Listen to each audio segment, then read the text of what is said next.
Halo, selamat pagi anak-anak. Selamat datang kembali di pembelajaran kimia. Hari ini kita akan mempelajari mengenai konfigurasi elektron dan letak unsur di dalam sistem periodik unsur. Di pertemuan berikutnya kita sudah membahas tentang teori atom ya. Ada menurut Bohr dan juga mekanika kuantum yang sampai saat ini masih kita gunakan. Nah, dalam teori atom mekanika kuantum itu dipelajari juga bagaimana susunan elektron dalam atom atau yang disebut sebagai konfigurasi elektron. Nah, tujuan pembelajaran kita untuk hari ini adalah menjelaskan konfigurasi elektron, menentukan bilangan kuantum, lalu menjelaskan dasar penyusunan unsur dalam sistem periodik modern, menentukan letak unsur dalam sistem periodik modern. Nah, yang pertama, apa yang disebut sebagai bilangan kuantum? Bilangan kuantum yaitu kedudukan elektron di dalam suatu atom. Ada 4 jenis bilangan kuantum, yaitu bilangan kuantum utama, azimut, magnetik, dan spin. Nah, bilangan kuantum utama itu menyatakan tingkat energi utama dari kulit atau atom. Dan bilangan kuantum azimut itu menunjukkan kedudukan elektron. Kalau untuk utama nilainya 1, 2, 3, 4 dan seterusnya. Lalu untuk bilangan kuantum azimut ini nilainya dimulai dari 0. 0 itu digunakan untuk subkulit atau orbital S. Lalu 1 itu untuk P, 2 untuk D, 3 untuk F. Jika ada 4, 5 dan seterusnya ada kulit H, G, H, I, J dan seterusnya. Nah, jumlah elektron maksimal dalam setiap orbital untuk S itu maksimalnya 2, P 6, D 10, untuk F 14. Nah, ini adalah bentuk-bentuk orbital yang sampai saat ini diketahui sudah ditempati oleh elektron. Jadi untuk S bentuknya yang di atas ini satu saja. Lalu P itu ada 3 orientasi, D itu ada 5, lalu F ada 7.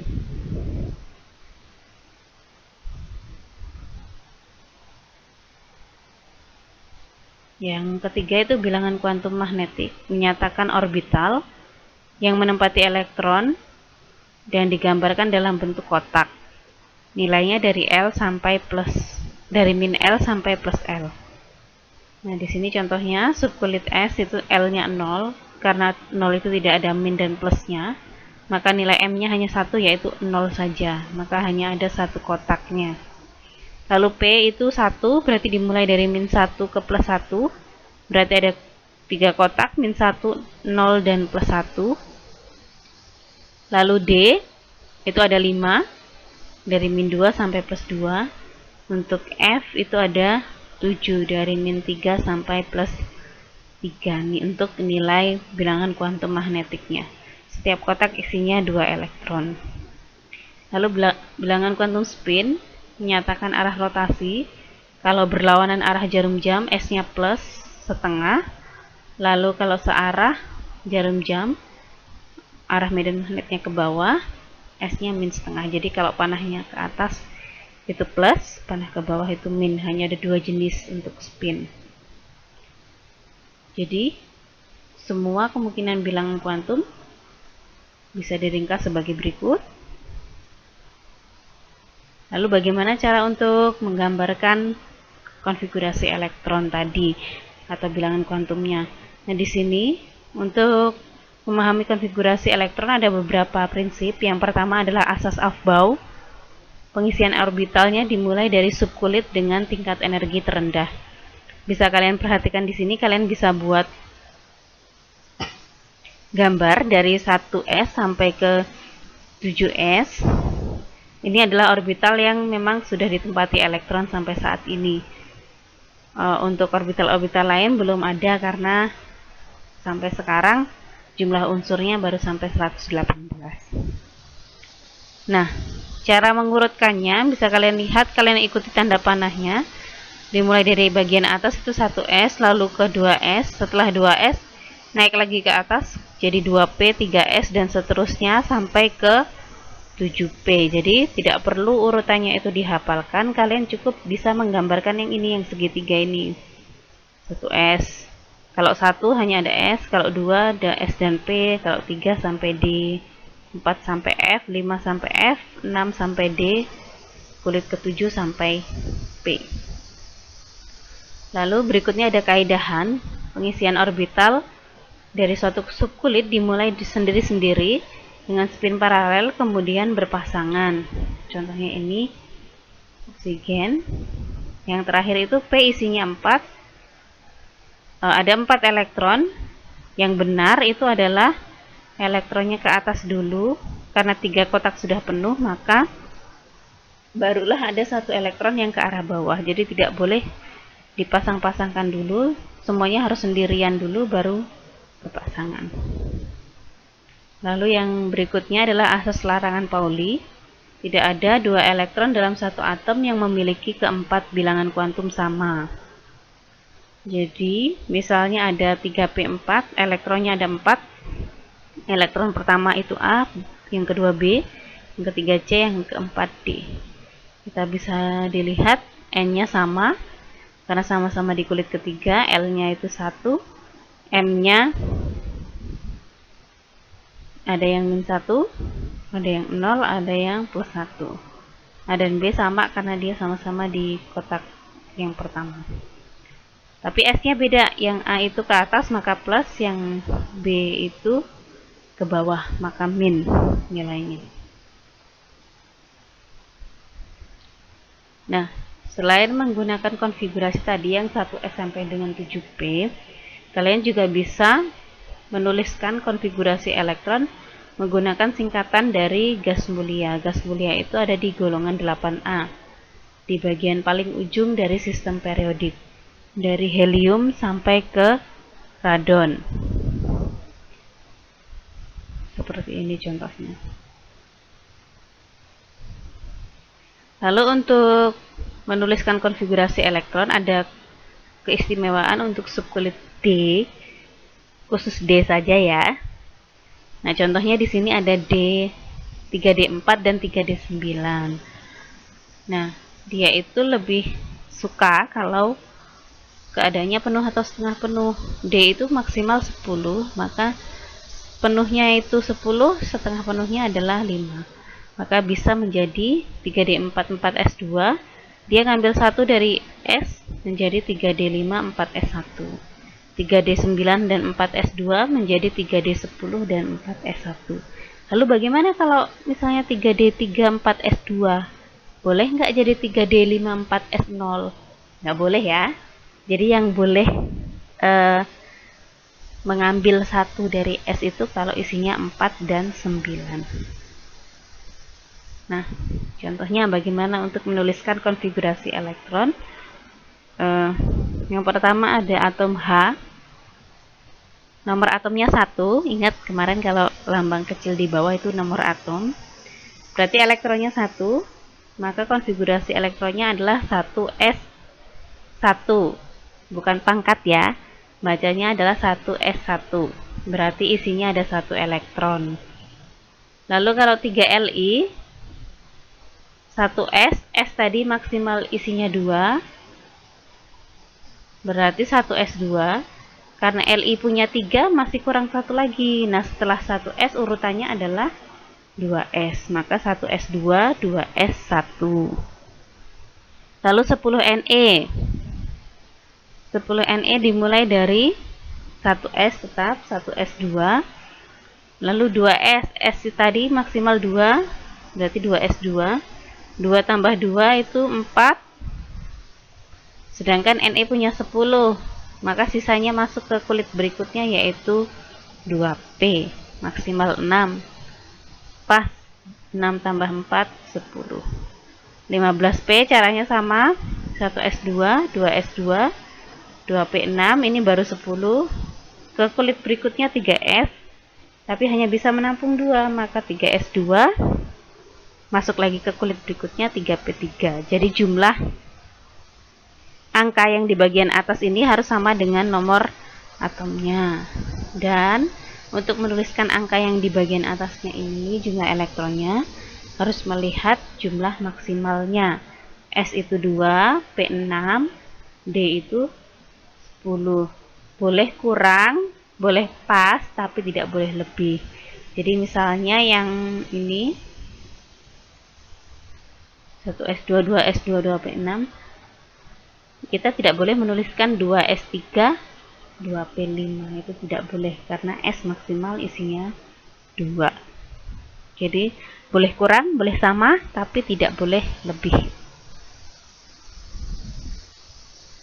Nah, dari konfigurasi elektronnya kita juga bisa menentukan bilangan kuantum dari masing-masing atom. Nah, contohnya kita masih pakai yang tadi ya. Ada 3Li, itu 1S2, 2S2. Nah, pertanyaannya itu tentukan nilai keempat bilangan kuantum dari elektron terakhir. Elektron terakhir itu berarti yang paling terakhir kalian tuliskan. Yang paling terakhir dituliskan adalah 2S1. Nah, untuk menuliskan 4 bilangan kuantum tadi, N itu diambil dari angka yang di depan, lalu L diambil dari orbitalnya, SPDF-nya. Lalu jumlah elektron itu akan menentukan bilangan kuantum magnetik dan spin. Maka di sini kita gambarkan kotaknya 1 karena S tadi kotaknya hanya 1. M-nya 0, lalu isinya di sini ada 1, maka kita gambarkan 1 elektron di sini. Maka kita dapat N-nya 2, L-nya 0. Kenapa 0? Tadi S nilai L-nya adalah 0. Baca lagi yang di bagian atas ya. Lalu untuk M-nya 0 kenapa? Karena di sini kotaknya bilangan kuantum magnetiknya hanya ada 0 dan elektronnya pasti menempati kotak itu, maka M-nya 0. Lalu S-nya plus setengah karena dia panahnya ke arah atas. Jadi M itu lihat elektron terakhir digambar di kotak mana, lalu S lihat elektron terakhir itu ke atas atau ke bawah. Contoh berikutnya ada 10 Ne, konfigurasinya adalah 1S2, 2S2 dan 2P6. Yang terakhir adalah 2P6. Sama untuk menentukannya. Lalu P itu kotaknya ada 3, dari -1 ke +1. Lalu isinya di sana ada 6, maka kita isi satu-satu. 1, 2, 3. Karena 6 ini sudah penuh, maka kita pasangkan 4, 5, 6. Maka yang terakhir sendiri dimasukkan ini adalah elektron yang ini.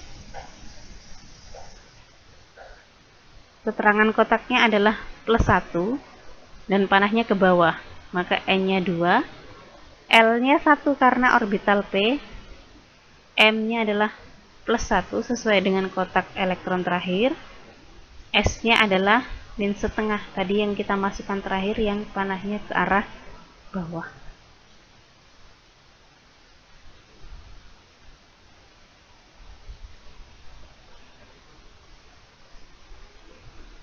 Yang berikutnya ada 23V. Yang terakhir kalian tuliskan adalah 3D3. D itu kotaknya ada 5, dimulai dari -2 sampai +2. Lalu isinya hanya 3, kita masukkan 1, 2, 3. Maka yang terakhir dituliskan M-nya adalah 0, panahnya ke atas, maka plus setengah. L-nya 2 karena dia orbital D, lalu N-nya adalah 3 sesuai dengan angka yang di depan.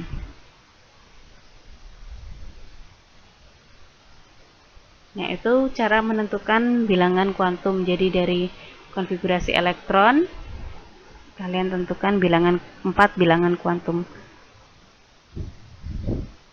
Lalu berikutnya, kemarin kita sudah sempat singgung sedikit tentang sistem periodik unsur modern. Ini adalah contoh tabel sistem periodik unsur modern. Kalian bisa cari contoh-contoh yang lain yang di internet, ada banyak. Sampai sekarang ada 118 unsur yang sudah ditemukan. Kalian bisa lihat di sini jumlah barisnya. Itu ada 7, kolomnya ada 8 ditambah dengan 10. Jadi ada 18 kolom. Ada 7 baris dan 18 kolom. Nah, dalam sistem periodik unsur modern ini, yang horizontal atau yang disebut baris, itu adalah periode, menunjukkan jumlah kulit. Lalu unsur yang terletak dalam satu periode mempunyai jumlah kulit yang sama. Lalu golongan itu adalah lajur yang vertikal atau kolom. Dalam satu golongan, elektron valensinya sama, sifat kimia dan sifat fisiknya hampir mirip. Nah, golongan ini dibedakan jadi golongan A dan B. Kalau digambarkan dalam sistem periodik modern, golongan A ini 1A, 2A, 3A sampai ke 8A. Lalu yang B ini yang di bawah ini, golongan transisi, dimulai dari baris yang keempat, dari SC sampai ke ZN. Ini yang disebut golongan B atau transisi. Nah, bagaimana cara menghubungkan konfigurasi elektron dengan letak unsur? Tadi, jenis orbitalnya yang sudah diketahui kan ada S, P, D, dan F. Nah, untuk blok S, jadi kalau konfigurasinya berakhir di S, maka dia termasuk ke golongan 1A dan 2A. Blok P itu dari 3A sampai ke 8A. Lalu blok D itu untuk golongan B. Nah, khusus untuk golongan B itu, elektron valensi yang jumlahnya 8, 9, 10, itu golongannya sama, yaitu 8B. Untuk elektron valensi 11 itu 1B, dan elektron valensi 12 itu 2B. Maaf, salah ketik ya, seharusnya 2B. Lalu blok F itu adalah lantanida dan actinida. Nah, cara menuliskan konfigurasi elektron seperti ini. Periode itu adalah nilai N tadi bilangan kuantum utama ya, yang paling besar, lalu golongan adalah jumlah elektron valensi. Contohnya di sini ada 24, 12 Mg.